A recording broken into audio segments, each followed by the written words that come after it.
രാജ്യത്തിന്റെ സ്വാതന്ത്ര്യ സമരത്തിൽ RSSന് അവകാശപ്പെടാൻ ഒന്നുമില്ലെന്ന് മുഖ്യമന്ത്രി പിണറായി വിജയൻ. ഇതിന്റെ ജാള്യത മറയ്ക്കാൻ അവർ ചരിത്രം തിരുത്താൻ ശ്രമിക്കുന്നുവെന്നും മുഖ്യമന്ത്രി പറഞ്ഞു.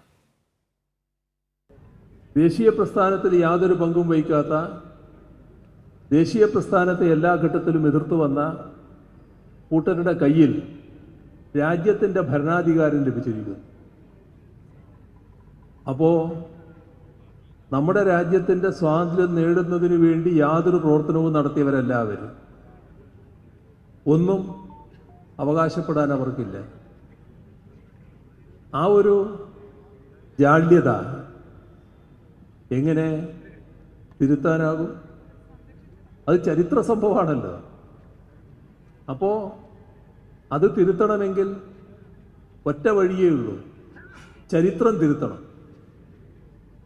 അതാണ് ഇപ്പോൾ കേന്ദ്ര ഗവൺമെൻറ് ചെയ്തുകൊണ്ടിരിക്കുന്നത്.